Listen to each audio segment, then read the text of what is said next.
जय माँ काली। तो आज हम बात करेंगे कि अगर किसी व्यक्ति के ऊपर किसी देवी शक्ति की सवारी आती है और वो व्यक्ति चाहता है कि वो सवारी उसके शरीर पर ना आए, तो ऐसे में उस व्यक्ति को क्या करना चाहिए, किस प्रकार से वो स्वयं अपने ऊपर आ रही शक्ति को रोक सकता है, और क्या ऐसा करना सही होता है और कब आपको ऐसा करना चाहिए। तो अगर आप भी इस बारे में जानना चाहते हैं तो वीडियो को एंड तक ज़रूर देखें। और इसके साथ ही अगर आप हमारे चैनल पर नए हैं और हमारी वीडियो को पहली बार देख रहे हैं तो हमारे चैनल को सब्सक्राइब करना बिल्कुल भी ना भूलें और इसके साथ ही नोटिफिकेशन बेल को प्रेस करके ऑल पर ज़रूर क्लिक करें ताकि इस प्रकार की जानकारियाँ सबसे पहले आप तक पहुँचें। तो चलिए वीडियो को शुरू करते हैं। तो सबसे पहले मैं आपको ये बता देती हूँ कि एक व्यक्ति के ऊपर सवारी किस तरीके से आती है, यानी कि किस तरीके से उस व्यक्ति को सवारी प्राप्त होती है। तो व्यक्ति को दो तरीके से सवारी प्राप्त होती है। एक, जब शक्तियाँ उस व्यक्ति से प्रसन्न होकर स्वयं उस व्यक्ति के शरीर पर आती हैं, और दूसरा तरीका ये होता है कि जब किसी व्यक्ति ने पूजा पाठ की हो या उसने अपने गुरु के माध्यम से या उसके घर में पीढ़ी दर पीढ़ी इस प्रकार से सवारी चलती आ रही है, तो ऐसे में उस व्यक्ति के ऊपर भी सवारी आती है। लेकिन जब किसी व्यक्ति के ऊपर पिछले जन्मों से शक्तियाँ चलती आ रही हो और इस जन्म में उस व्यक्ति ने पूजा पाठ ना भी की हो और उस व्यक्ति से प्रसन्न होकर स्वयं ही कोई शक्ति उस व्यक्ति के शरीर पर आ जाती है, तो ये उस व्यक्ति के लिए बहुत ही अच्छा होता है।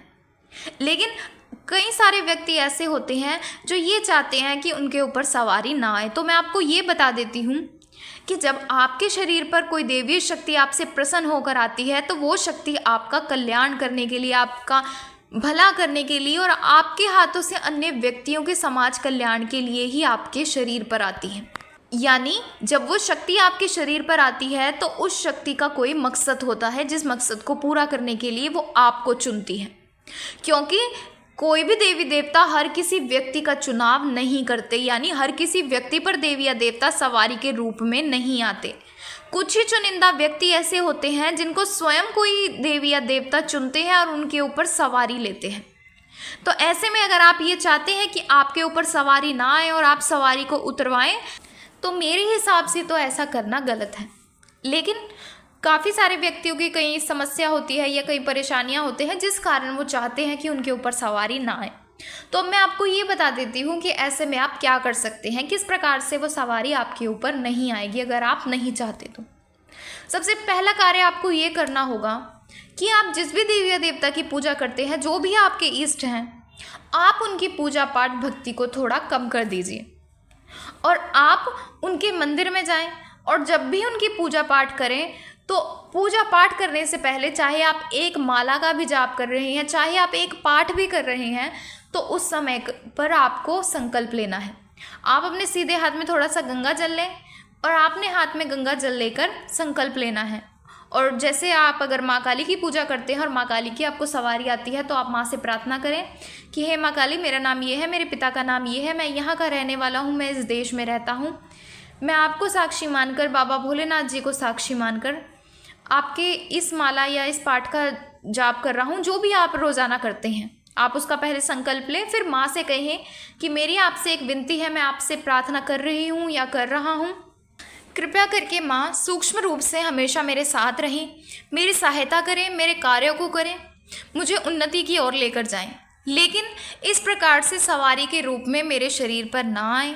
मैं आपसे हाथ जोड़कर विनती करती हूँ या आपसे विनती करता हूँ, माँ इस प्रकार से सवारी के रूप में मत आए और सूक्ष्म रूप से मेरे साथ रहें, मेरे हृदय में वास करें और हर पल अपने होने का एहसास मुझे कराएं।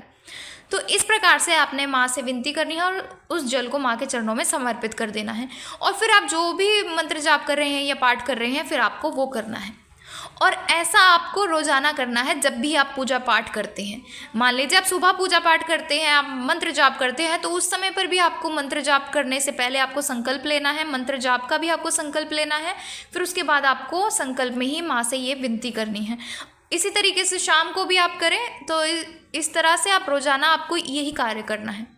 तो आप देखेंगे कि कुछ समय बाद आपको सवारी आना कम हो जाएगी, यानी धीरे धीरे सवारी रुक जाएगी। फिर एक समय ऐसा आएगा फिर आपको सवारी नहीं आएगी। लेकिन अगर आप चाहते हैं कि आपके साथ जल्दी ऐसा हो, यानी कि आप जल्दी आप सवारी रोकना चाहते हैं इस प्रकार से, तो इसके लिए आपको एक गुरु की आवश्यकता होगी, यानी आपको गुरु धारण करने होंगे, क्योंकि शक्तियाँ हमेशा गुरु की आज्ञा का पालन करती हैं। तो अगर गुरु उन शक्तियों से वचन लेते हैं कि आपने इस व्यक्ति के शरीर पर नहीं आना है, इसकी सहायता करनी है, हर पल इसके साथ रहना है, लेकिन इस प्रकार से सवारी के रूप में इस व्यक्ति के शरीर पर नहीं आना है, तो ऐसे में वो शक्तियाँ आपके ऊपर नहीं आएगी। तो इसके लिए ज़रूरी है कि आपको गुरु धारण करना होगा, क्योंकि शक्तियाँ हमेशा गुरु वचनों का पालन करती है और गुरु वचनों में ही चलती हैं। फिर शक्तियाँ अपनी मर्जी से कोई भी कार्य नहीं करती, लेकिन अगर आपके अभी गुरु नहीं है तो शक्तियाँ अपनी इच्छा अनुसार कार्य करती हैं और इच्छा अनुसार ही आपके शरीर पर आती हैं। और ऐसे में अगर आप उनसे रोजाना विनती करते हैं तो हो सकता है कि वो आपकी विनती को स्वीकार करें, और लेकिन उसमें समय लग सकता है, क्योंकि बिना गुरु की शक्तियाँ अपनी इच्छा से ही कार्य करती हैं। और हो सकता है आपकी प्रार्थना को सुनने में कुछ समय लगे, क्या पता वो धीरे धीरे आपकी प्रार्थना को सुने। तो इस तरीके से अगर आप गुरु धारण नहीं करना चाहते तो आप अपनी रोज की पूजा पाठ में इस प्रकार से माँ से विनती करें। माँ से या बाबा से, जिस भी देवी शक्ति की आपको सवारी आ रही है, उनकी पूजा पाठ करने से पहले आपको इसी तरीके से संकल्प लेना है और विनती करनी है। और अगर आप जल्दी चाहते हैं तो आपको गुरु धारण करने होंगे और गुरु ही आपकी शक्तियों से वचन लेंगे। तो इस प्रकार से थी ये जानकारी। तो अगर आपको जानकारी पसंद आई है तो वीडियो को लाइक करें और ज़्यादा से ज़्यादा लोगों तक शेयर करें। और इसके साथ ही अगर आप हमारे चैनल पर नए हैं और हमारी वीडियो को पहली बार देख रहे हैं तो हमारे चैनल को सब्सक्राइब करना ना भूलें, और इसके साथ ही नोटिफिकेशन बेल को प्रेस करके ऑल पर ज़रूर क्लिक करें, ताकि इस प्रकार की जानकारियाँ सबसे पहले आप तक पहुँचें। तो चलिए मिलते हैं अगले वीडियो में कुछ नई जानकारी के साथ। जय मां काली।